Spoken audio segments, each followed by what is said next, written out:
Well, howdy there, Internet people. It's Belle again, and welcome to The Roads with Belle. Today is June 29th, 2025, and this is episode 97 of The Roads Not Taken, which is a weekly series where we go over the news that was unreported, underreported, didn't get the coverage we thought it deserved, or we just found it interesting. And then we go through some questions from y'all. Today is June 29th, and it's San Francisco's birthday, back in 1776. And on this date in 1863, George Armstrong Custer, who was only 23 years old, was appointed a Union Brigadier General. Yes, this is the same Custer from Custer's Last Stand, where he and his troops were defeated by warriors from multiple native tribes. And starting with foreign policy, Trump decided to end all trade discussions with Canada. Canada responded by imposing quotas on steel and a 50% surcharge on imports beyond that. The Republican Party co-signed Trump's actions in Iran by refusing to support an effort to limit his authority. Lawmakers were reportedly told by defense officials that the U.S. didn't use the MOP bunker buster at the Isfahan site in central Iran because it was too deep. Russia and Ukraine have been continually trading hits with long-range drones. North Korea is reported to be sending more of its troops to fight in Ukraine. Trump seems to be getting ready to scrap protections for Haitian refugees. In U.S. news, Trump is celebrating the Supreme Court limiting district court judges' ability to place nationwide injunctions against his orders. Senator Schumer defended New York mayoral candidate Zohran Mamdani against GOP attacks. It surprised many observers who expected centrist Dems to totally disavow the progressive candidate. The birdbath was still going on Friday. Trump's budget bill is still struggling, even as it faces constant changes. Republican Representative Don Bacon has announced he won't seek re-election. That opens up a seat that could swing either way. The U.S. Air Force is planning on retiring all A-10 aircraft. Get ready to hear a massive debate over whether or not the aircraft that has been a mainstay for half a century is still capable. In cultural news, the Pentagon removed the name Harvey Milk from a U.S. ship, prompting outcry. California's governor is reportedly suing Fox News for $787 million, alleging defamation.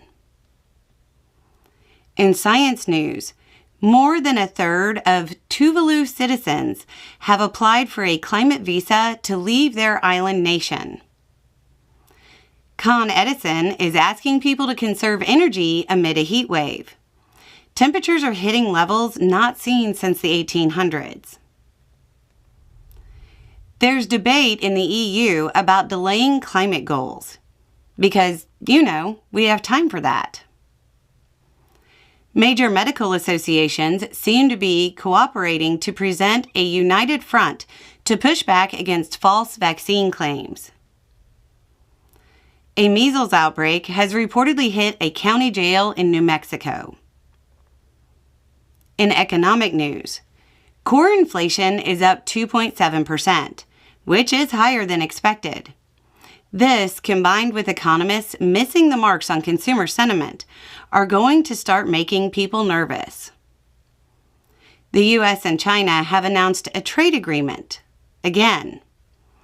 As of Saturday morning, it didn't look like anything big.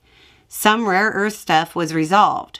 If I had to guess, this is Trump trying to make it seem like he's making progress on the trade deal front. Remember, he's supposed to have made 90 trade deals by July 9th. I'm pretty sure he's still in the single digits. In Oddities, North Korea opened a tourism destination, and it seems geared toward foreigners, which is, odd, due to the country's travel restrictions. Denmark is planning to give people copyright over their features to battle deepfakes. on to the Q&A. Our first question. What's a red flag for an outlet in your opinion? Lately, something that's been bothering me is headlines that say something like, aliens discovered in New York, known liar says. If somebody isn't a reliable source, their claim shouldn't be a headline. It's just an attempt to skirt being responsible for the claim. I have not seen this in any of the reporting. Would you give us a ballpark of what it cost U.S. taxpayers to fly 7 B-2s from Missouri to Iran, plus the cost of total ordnance dropped? Seems to me like not much bang for a lot of bucks. It's because the actual cost is shrouded, and it depends on whether you count the R&D and so on. The ballpark estimate is $20 million per device dropped. So just the ordnance would be close to $300 million, once you factor in the Tomahawks that were reported to be deployed.